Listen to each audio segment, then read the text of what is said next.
तर आज ना पल्लवीचा बर्थडे आहे आणि त्यानिमित्ताने मी रात्रीच केकचा बेस बनवला होता, पण प्लॅन मध्ये थोडंसं चेंजेस झाले.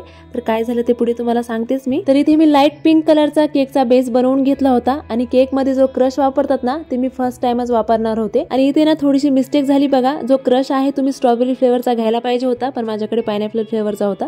मग तेच टाकला मी आणि एकाच लेअर वरती टाकून घेतला, कारण की मी याच्या अगोदर क्रश टाकलेला केक कधी खाल्ला नव्हता. टेस्ट माहिती नव्हती कशी येणार होती, पण जेव्हा मी टेस्ट करून बघितलं तर मला ह्या फ्लेवरचा क्रश जो आहे तो नाही आवडला. थोडासा आंबट लागत होता. आणि त्याच्यानंतर मग फायनल केकचं लुक तुम्ही बघू शकता. नोझल मला ऐन वेळेला सापडला नाही, तर विदाऊट नोझलचा हा केक बनवलेला आहे. तर आता सांगते तुम्हाला, केक मला सकाळी बनवायचा होता, कारण की सायंकाळी बर्थडे सेलिब्रेट करायचा होता. पण त्याच दिवशी आता बर्थडेच्या दिवशी पल्लवीला आणि तिच्या मिस्टरला बाहेरगावी देवदर्शनासाठी जायचं होतं. तर रात्री मग मी 12 पर्यंत केक बनवत बसले आणि सकाळी लवकर उठल्या जाता वेळेस मग बर्थडे सेलिब्रेशन केलं. तर कसा वाटला तुम्हाला हा विदाऊट नोझलचा केक सोबत हे छोटंसं बर्थडे सेलिब्रेशन कमेंट मध्ये